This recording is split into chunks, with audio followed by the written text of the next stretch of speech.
Okay. We are going to start this a little bit differently than we typically do. Okay. All right. You ready? I'm ready. 3 questions, rapid fire. First job. Paintball referee.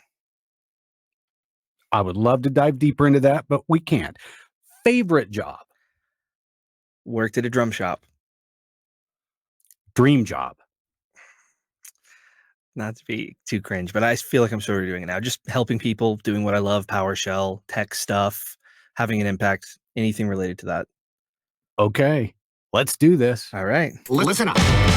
Welcome to the PowerShell Podcast, the podcast for PowerShell and the PowerShell community. And now, here's your host, Andrew Pla. Welcome to the PowerShell Podcast. As you can probably tell, I am not your host, Andrew Pla, but never fear, he is here. I am Kelly Hammer. I'm usually on the other side of things, producing the PowerShell Podcast. Yep. This time, we're kind of switching roles, although I am still going to produce this. But I get to be host as well. And I am excited to do this. Andrew and I, how long have we worked together? 3 years. Okay. I think. We've worked together for 3 years.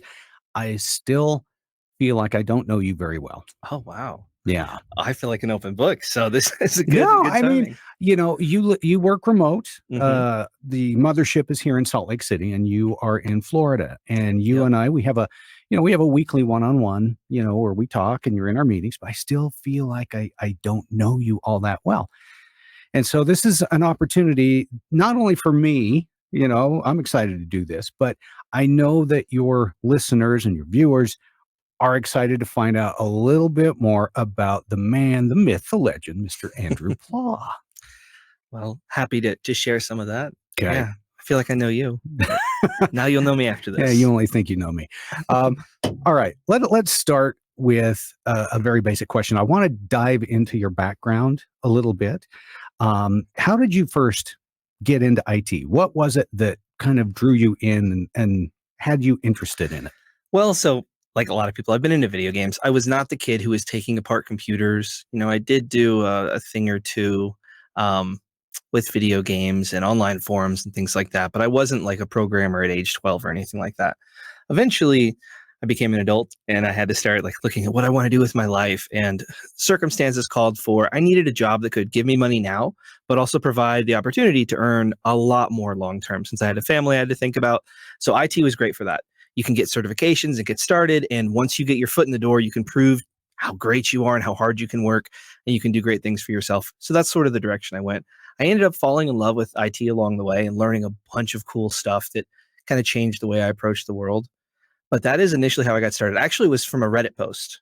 Really? So I was in school for a little bit for it at the community college, got some certs, was all about IT. Like a lot of the people who probably listen to this was just diving into things, labbing things out, testing stuff. And I saw a post on my city's Reddit, excuse me. And it was from a guy who would eventually become a good friend of mine, Tony. I won't say his full name. But Tony posted on there and I was like, hey, yeah, I have my A+, my Network Plus. Love to get an opportunity to get this internship, and got an internship, worked for $10 an hour for about 9 months, eventually got hired. And yeah, that was really my first opportunity in IT. So what was the job? What all did you do? Mostly upgrade from XP to Windows 7. It was like IT support something, or IS, I think is what we called it. But yeah, like the lowest level help desk. Yeah.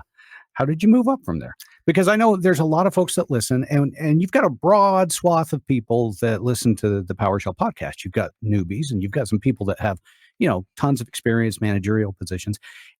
How do you go from entry-level IT, and how do you move up? How did you do it? Well, one great way is to earn trust. So you're going to have to work hard and try and take ownership, ask questions when you don't know the answer. So put yourself in that position of, oh, this person's eager. This person will put in a lot of effort to make sure things are done right.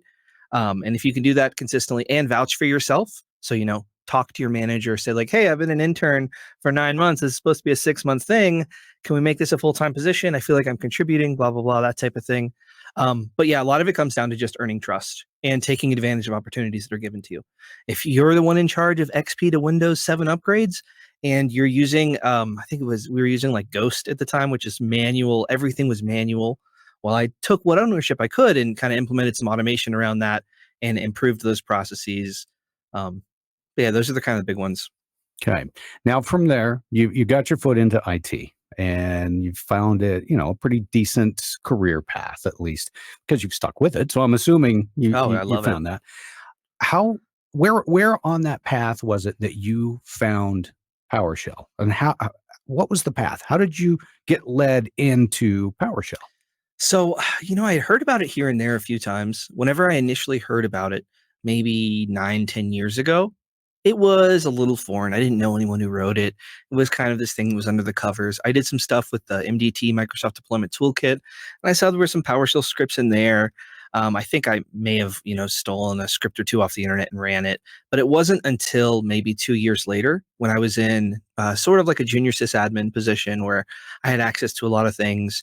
And I watched the PDQ webcast, actually. There was a bunch of PowerShell content at the time, and it got me kind of into it. I could use PDQ to sort of, it was mostly just me and my fellow IT people, but we could sort of prank each other and have some fun. I could play a disco song on your desktop, which was kind of awesome. And yeah, it sort of started from there and then started spreading once I was able to apply what I'd learned to my work and have an impact and impress my boss and things like that.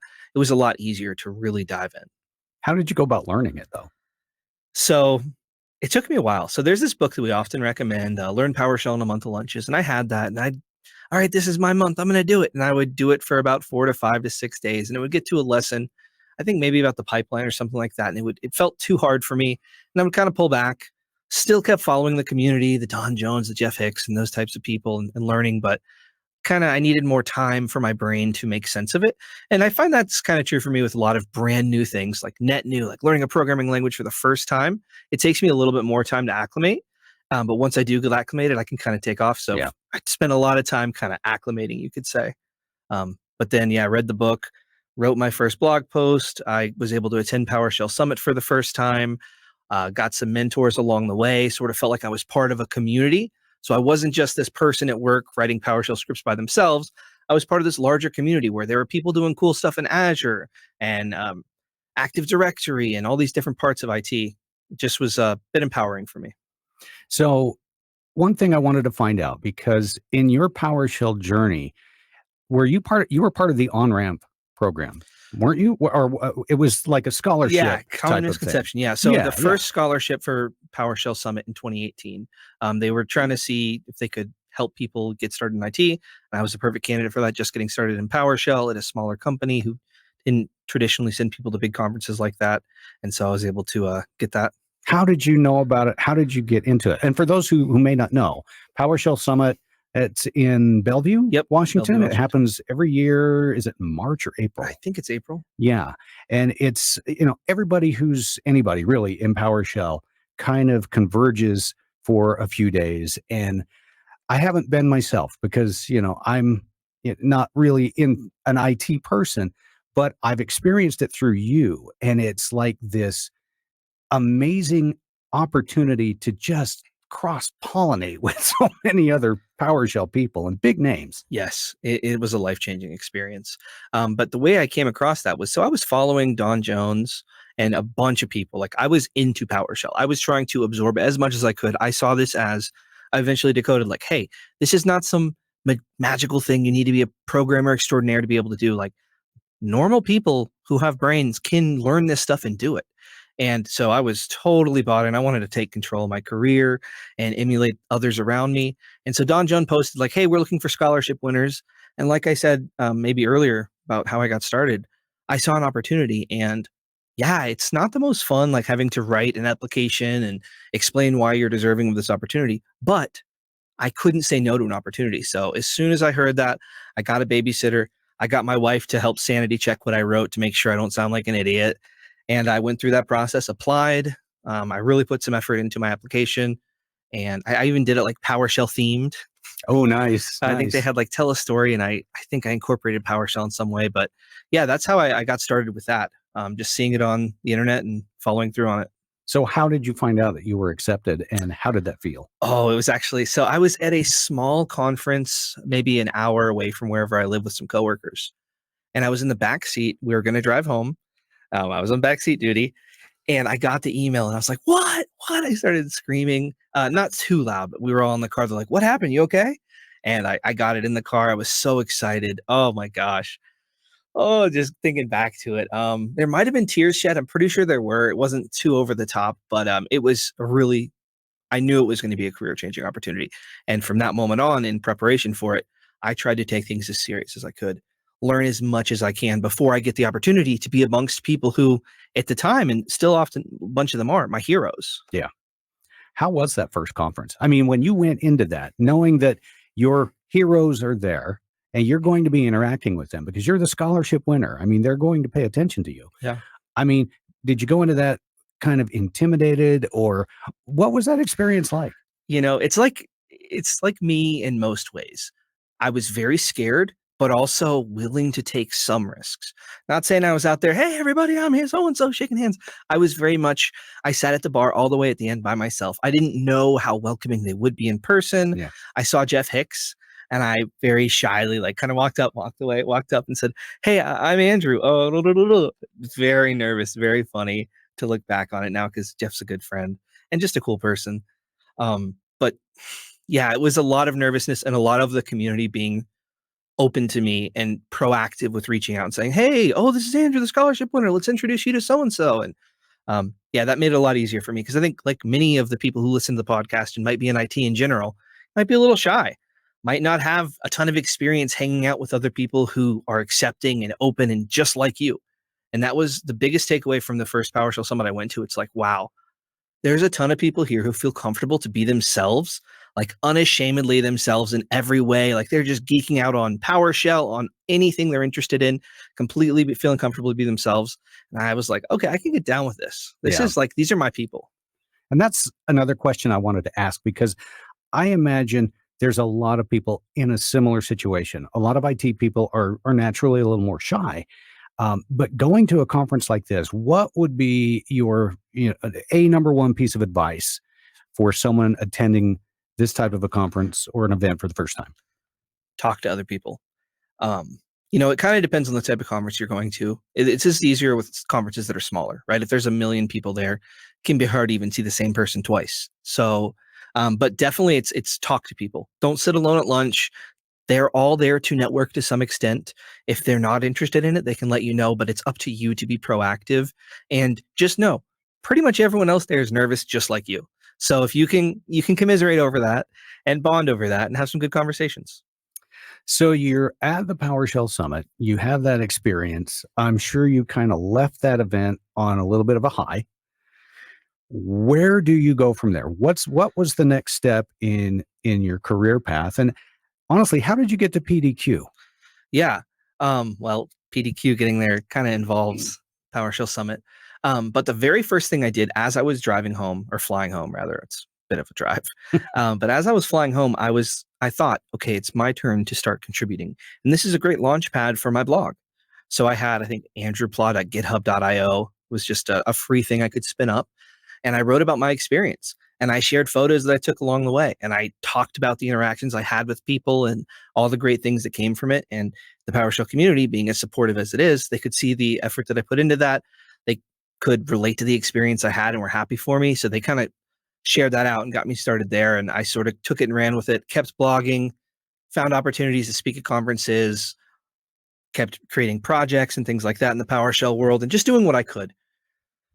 Now, one of the years at at PowerShell Summit, I ran into some folks at PDQ. Mm-hmm. So Chris and Jordan, I saw them out the window of the Uber. So I was driving by, I think it was like, Chris Powell, I love you, I think is what I said as I drove by.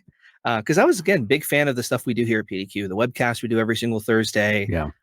It was pretty transformative for my IT career. Helped me PowerShell skills, all kinds of different skills to level up. And then COVID happened and everyone's working from home. And I was looking for a new opportunity, we'll say.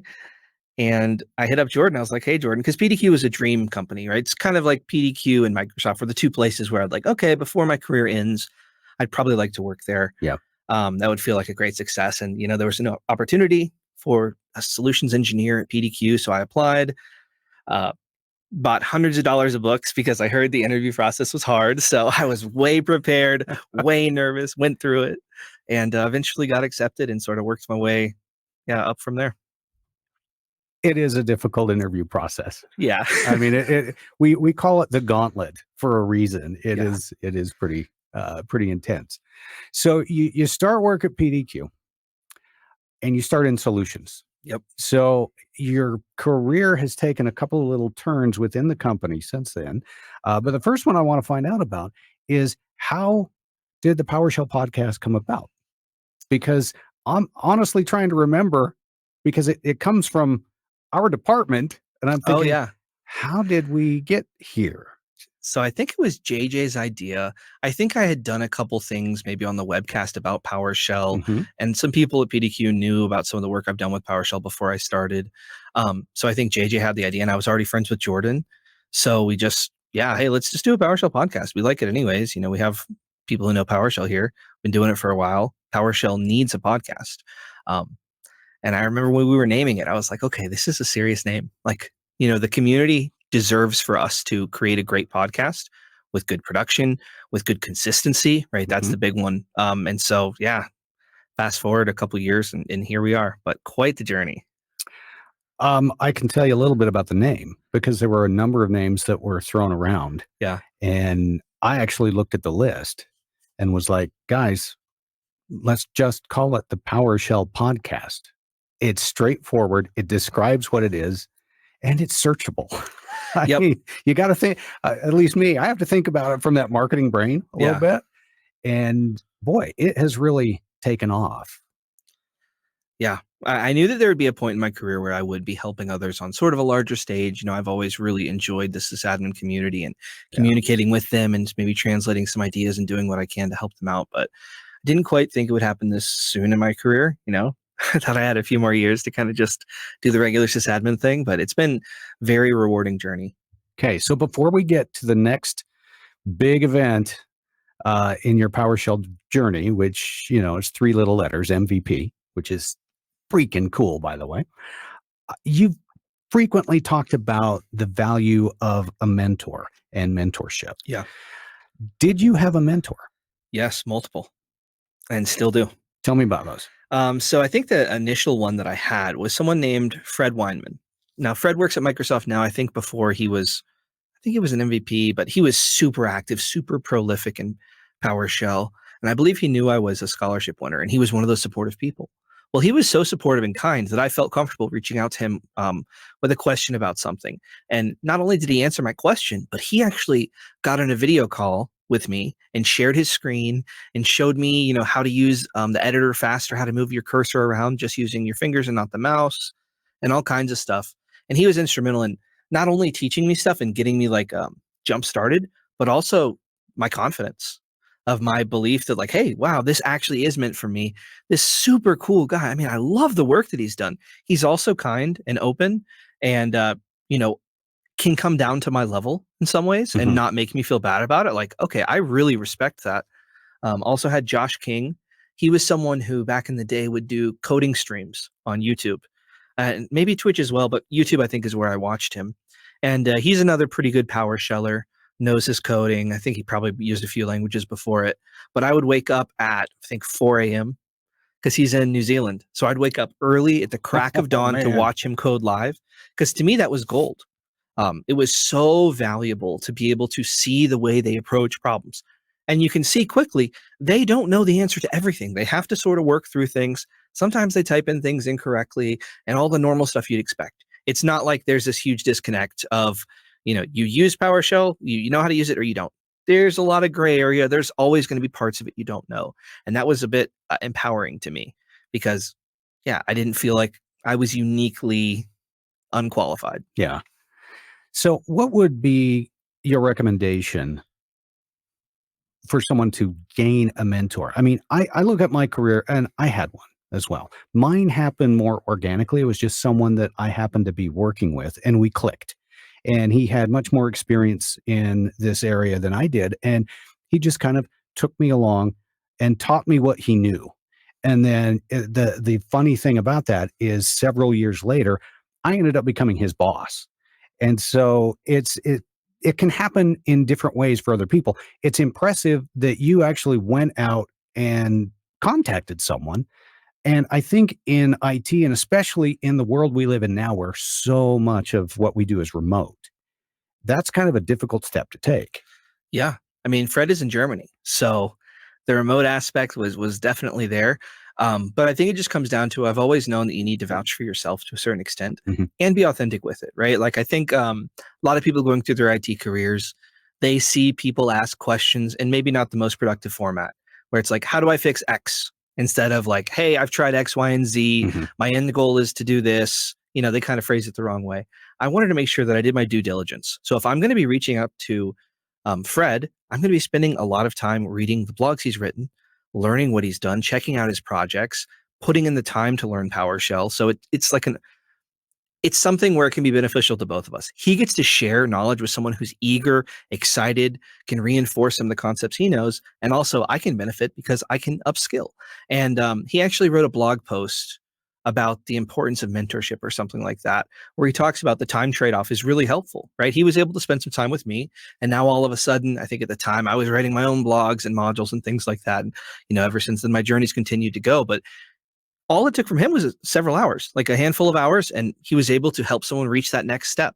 And that's what I really try and do with the podcast a lot, is like help people, encourage them to get to their next step, and they can do amazing things, way more than I could do as an individual, just working in an isolated environment.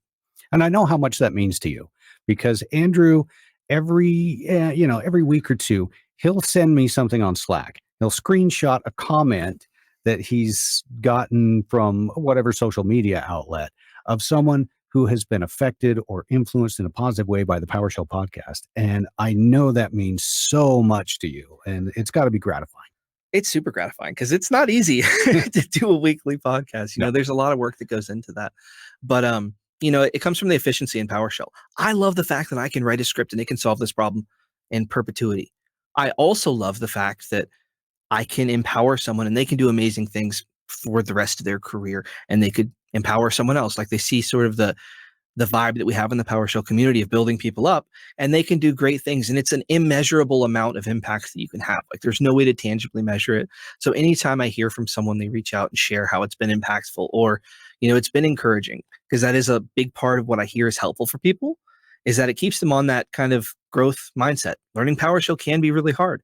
Well, you don't have to do it alone. We're here to hopefully get you excited every week and keep you in the terminal, plugging away and not falling back to manual techniques. Now, what you've been doing with the PowerShell podcast and helping so many people, I think leads directly into the next topic, which is MVP. Okay. Microsoft has an MVP program. Andrew Pla is a Microsoft PowerShell MVP. And honestly, when I look at what is required to be an MVP, I can't see anyone more qualified and hitting those requirements than you. You are out there promoting, you are helping other people. It's been a long time coming. I definitely felt like a long time coming, but I'm very appreciative for it. It's been cool. It's opened up a lot of new doors and helps me do what I want to do, which is just help people. How did it feel when you got the notification that you're now a Microsoft MVP? Tell me about that, how you got it, what the situation was, and what that was like. So to get the MVP, you have to apply. You have to be nominated, put in a long application where you answer 100 questions and all your blog posts and podcast episodes and all that. And then like 3 months later, they tell you. Well, it's kind of like most things. It's kind of exhausting to go through that application process, kind of like finding a new job. It's like, oh my gosh, how am I going to help people? What have I done? Why am I worthy? But I went through that process, waited a couple months, and then eventually, I don't remember what I was doing, honestly, because I think I was at home, and I just remember screaming in my office. It was similar to being in the back seat whenever I heard I got the scholarship to Summit in 2018. I just remember screaming and telling my wife, yeah, we did it, because it has been a goal for a while. It's not the main goal, but if I'm delivering on what I want to be doing, which is helping people in the PowerShell world, it will be a side effect, especially at sort of the scale that I think we're reaching now. So yeah, I heard that, and it was just very gratifying, a great career goal to have hit. I think I'd still be happy with my career if I never hit it. And it's just such a cool opportunity to have. I love the Azure credits. That was a big one I was excited for. I get some free Azure credits. So I can play around there. Yeah. Very nice. Well, it's well deserved. I mean, like I mentioned, what you've done for PowerShell and the community in general, and helping so many people. I mean, it was about time you got the MVP stripes. Yeah. I will say the MVP felt nice, but it feels just as nice to hear from the people where they're like, hey, I was able to write this script for the first time and just published it. Or, hey, thanks to the episode, I got my first blog out there. Like that, I think is more invigorating. Like the summation of all of those. One other thing I wanted to ask, and this seems a little off topic, but I think it's important. A lot of us get burned out. There's a lot of work out there that needs to be done. Now, I know how much work you put in. Andrew is responsible. He's got more than just the PowerShell podcast. He is responsible for the PDQ community, which is a lot of work on Discord. He does writing. He does all sorts of things. And so it's easy to get burned out. One of the things I've been very impressed with you is the fact that you can sense when that's happening, and you're not afraid to say, hey, I need to take a week. Yeah. How do you get into that mindset? Because now our company is exceptionally generous with PTO, to be quite honest with you. We have what's called flexible PTO, essentially unlimited. As long as the jobs are getting done, we're good. But for those people that feel that burnout, what type of things can you recommend? What suggestions do you have? Well, it's always going to be a challenge. Yeah, because it's work-life balance. Where do you find it? Yeah, you gotta kind of, it's sometimes you're going to go too far one way, sometimes too far the other way. But I think it's good to come at it with a curious perspective where you're trying to learn more about yourself. We all have our limits and they're going to be different. And, you don't have to compare yourself to that person on social media who's doing 1,000 things a day. Maybe they have 10 helpers behind the scenes that you don't see, but you can compare yourself to yourself and your experiences. So I have been on the other side of things where I've pushed way too hard and not pulled back. Especially whenever I was working help desk, just the tickets would keep coming and never, I'd felt like it was my responsibility to fix it all. But yeah, it's also being connected to the knowledge that because of your limits, in order to do good work, you have to be well. And if you're overwhelmed and stressed and burnt out, you can't do your job well. And the company, ideally, you work at one that pays you to do your job well. And they hired you because you can do your job well. And if there's some manager buy-in, it makes it a lot easier. But if there's not, that's its own sort of challenge. But yeah, work for a good employer. Well, and it is always exciting because anytime Andrew asks for some time off and he'll take it, when he comes back, Andrew and I touch base and he's always like, all right, I'm ready to go. Let's dive back in. I mean, it does. It energizes you and you're just fantastic at it. So. And hey, if you're out there and you need a break, take a break. It's okay. Yeah. You can get some done whenever you get back. I know there's a challenge with the whole, requesting time off and getting it working out right, but it's going to be a challenge you're going to have for the rest of your career. So getting a feel for it, figuring out what your limits are is going to serve you and your employer very well. Okay. So typically near the end of a podcast episode, you have 3 questions that you ask your guests. I'm going to ask you those questions. Okay. Because I don't know if I've ever heard you answer these questions. Okay. All right. What are your 3 favorite PowerShell modules? Has to be PS Readline, right? The terminal is home for me. I love interacting in it. Import Excel. It is just such a widely usable module. People are looking for easy wins. I love pointing them to that. And I think, I have to only pick 3. Gosh, okay, I should have prepped for this. I'd say PowerShell Run. It's a really cool utility, but that's one I've not heard of before. Mentioned. I want to do some content on it. Yeah, it's like a launcher sort of for PowerShell stuff. And it kind of reminds me of another one, which I guess this was an unofficial 4th, but PWSH Spectre Console. I did an episode with Sean Laurie recently. They covered that. And those are 2 things I want to really dive into more in 2025. And I did some TUI stuff in the past, and next year I want to do a lot more. Okay, that's awesome. You threw a few curveballs in there. That's impressive. That's what they do. I love that. Okay, next question. What was your biggest professional mistake and what did you learn from it? Yeah. So I wrote some PowerShell that did some stuff. So at a previous employer, who will go unnamed, don't check my LinkedIn. At a previous employer, we had a situation where we would get spam emails, right? That's pretty normal for a business. We'd have a reporting process. People could report the email. I look into it. Oh, looks like this actually is spam. And it was sent to 6 other mailboxes. Go into Exchange. Hey, search for this subject line, delete it from everyone's thing, or actually move it to another mailbox. And then we can get rid of it from there. Well, I wrote some PowerShell to make that a little simpler. And I told my team about it. And I was still kind of working on it. I didn't flush it completely out. It worked for me because I knew exactly what to type. I knew how the command worked. Yeah. Well, I took lunch one day. And while I was gone, a nasty looking email came in. And it went to the CEO and some other people, the CFO. And this person used my command to remove the email. He typed in the, long story short, instead of a subject, he used an asterisk. Because maybe I had an example that used it, because maybe for querying it made sense. But asterisk means every single subject. Yeah. So every single email in all of these important people's mailboxes were then copied out of their mailbox. So it looks like everything was deleted to them and they're panicking and freaking out, which leads to some people on my team panicking and freaking out, and a fun day for me to recover and figure out what the heck went on. Because, nobody said anything until I looked at all the audit logs and figure out what happened. But what did I learn from that?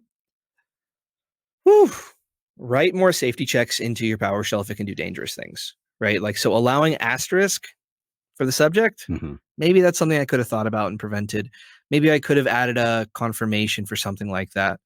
There's also the training your team, right? I don't know how great the help documentation was on that module, but I could have trained them better. So ultimately, while I didn't run it, I gave them the tools to make mistakes, and that is not a good user experience for them or for our end users. So I learned a little bit there. I think I could still make the same mistake again, though, if I wasn't thinking hard enough. May not be a good user experience, but it's a great learning experience. Oh, yeah. They learned a thing or two. Yeah, and you hope it's not a resume generating experience. No, we were nice. It was not. Okay, final question then. What bit of advice would you give your younger self? Set a goal and work towards it. So you have to figure out what you want from your career apart from making money, right? Because you have like living expenses, I imagine, things like that. But like, what do you want out of your career? Would you like to work on really cool technology with smart people? Would you like to help others and, be compensated well for it? Would you like to be an educator? Figure out what you want to do and then sort of work backwards. For me, I sort of had the longer term goal of like, okay, I want to help people on a bigger scale. Didn't quite know what that would be. Kind of put yourself in opportunities and directionally head that way. And you can end up in a cool spot, or at least you'll be adjacent to something you'd really love to be doing. And you might find a love for something else along the way, but you have to have that longer term goal because you will be doing your career for the foreseeable future. So get that sorted sooner than later so you're making sure you're heading in the right direction. That would be my advice to someone getting started out in IT. And I wish I would have emphasized it more earlier on. Any final words of wisdom that you've got you want to share? PowerShell is worth learning. PowerShell podcast is worth listening to. But don't give up on the process. A lot of great things can come from this. Similar to what I mentioned about like setting goals for your career. The PowerShell journey you can go on if you learn things and learn new technologies along the way. You can pivot into a lot of really cool areas. And I think that we've interviewed a lot of people who've pivoted into things like DevOps, becoming developers, security, all kinds of cool stuff, leadership, executives. The world is your oyster, but just show that initiative and make things happen. Well, Andrew, this has been an absolute pleasure just taking some time to get to know you and your backstory a little bit better, because there were, like I said, plenty of holes that I didn't know about. If people want to get a hold of you, how do they do it? You can check me out. I'm always on the PDQ Discord. We have a PowerShell scripting channel, discord.gg/PDQ. I'm Andrew Pla Tech on all socials, including LinkedIn, andrewpla.tech on Blue Sky. If you're there, check out the hashtag PowerShell thing there. Andrewpla.tech is my domain where I post blogs and other updates. And those are the best ways to reach out to me. And if people enjoy the PowerShell podcast, what do they need to do? Give it a like, comment, subscription if you're on YouTube. And you know what? If you're on Apple Podcasts or your podcast platform of choice, Kelly, they can listen anywhere. You just leave us a 5-star review. We'd appreciate it greatly. Share PowerShell to the masses. That's the goal here. Thank you, Kelly. No. Thank you, Andrew. And thank you, everyone out there. Drive safe, walk safe, do all that stuff safely. Thanks for listening. Thanks for listening to the PowerShell Podcast. The PowerShell Podcast is a PDQ production, making device management simple, secure, and pretty damn quick.